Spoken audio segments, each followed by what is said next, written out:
ಉಗ್ರ ಸಂಘಟನೆ ಅಲ್ ಖೈದಾ ನಂಟು ಹೊಂದಿರುವ ಆರೋಪದ ಮೇಲೆ ಅಸ್ಸಾಂ ಸ್ಪೆಷಲ್ ಟಾಸ್ಕ್ ಫೋರ್ಸ್ ಪೊಲೀಸರು ಕೇರಳದ ಕಾಸರಗೋಡಿನ ಪಡನಕಾಡ್ ಎಂಬಲ್ಲಿ ಕಾರ್ಯಾಚರಣೆ ನಡೆಸಿ ಬಾಂಗ್ಲಾ ಪ್ರಜೆಯೊಬ್ಬನನ್ನು ಬಂಧಿಸಿದ್ದಾರೆ. ಕಟ್ಟಡ ಕಾರ್ಮಿಕನಾಗಿ ಕಾರ್ಯನಿರ್ವಹಿಸುತ್ತಿದ್ದ ಎಂಡಿ ಶಾಬ್ ಶೇಖ್ ಬಂಧಿತ ಬಾಂಗ್ಲಾ ಪ್ರಜೆ. ಈತ ಅಲ್ ಖೈದಾ ಉಗ್ರರ ಸ್ಲೀಪರ್ ಸೆಲ್ ಸದಸ್ಯನಾಗಿ ಕಾರ್ಯಾಚರಿಸುತ್ತಿದ್ದ ಬಗ್ಗೆ ತನಿಖಾ ತಂಡಕ್ಕೆ ಮಾಹಿತಿ ಲಭಿಸಿದೆ. ಬಾಂಗ್ಲಾದೇಶದ ಉಗ್ರಗಾಮಿ ಸಂಘಟನೆಯಾದ ಅನ್ಸಾರುಲ್ಲಾ ಬಾಂಗ್ಲಾದ ಸಕ್ರಿಯ ಕಾರ್ಯಕರ್ತನೆಂದು ತನಿಖೆ ತಂಡ ಪತ್ತೆ ಹಚ್ಚಿದ್ದು, ಭಾರತದಲ್ಲಿ ಸ್ಲೀಪರ್ ಸೆಲ್ ರಚಿಸಿ ಹಿಂದೂ ನಾಯಕರನ್ನ ಹತ್ಯೆಗೈಯುವ ಸಂಚು ರೂಪಿಸಿದ್ದ ಎಂಬ ಆತಂಕಕಾರಿ ಸಂಗತಿ ಬಯಲಿಗೆ ಬಂದಿದೆ. 2018ರಿಂದ ಕಾಸರಗೋಡು ಕೇಂದ್ರೀಕರಿಸಿ ಕಾರ್ಯಾಚರಿಸುತ್ತಿದ್ದ ಈತನನ್ನ ಕಳೆದ ಬುಧವಾರ ಬಂಧಿಸಲಾಗಿತ್ತು. ಅಸ್ಸಾಂನಲ್ಲಿ ನಡೆದ ಹಲವು ಬಾಂಬ್ ಸ್ಫೋಟ ಪ್ರಕರಣಗಳಲ್ಲಿ ಆರೋಪಿಯಾಗಿದ್ದ ಈತ ಕಟ್ಟಡ ನಿರ್ಮಾಣ ಕಾರ್ಮಿಕನೆಂದು ನಕಲಿ ದಾಖಲೆಗಳೊಂದಿಗೆ ಕಾಸರಗೋಡಿಗೆ ಬಂದಿದ್ದ.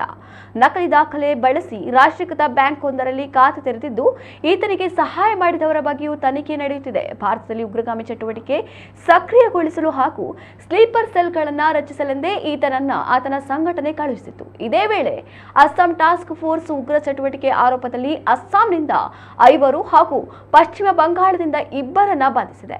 ಇವರೆಲ್ಲರೂ ಹಿಂದೂ ನಾಯಕರನ್ನ ಹತ್ಯೆ ಮಾಡುವ ಉದ್ದೇಶ ಹೊಂದಿದ್ದರು ಎಂಬುದು ತನಿಖೆಯಿಂದ ತಿಳಿದು ಬಂದಿದೆ.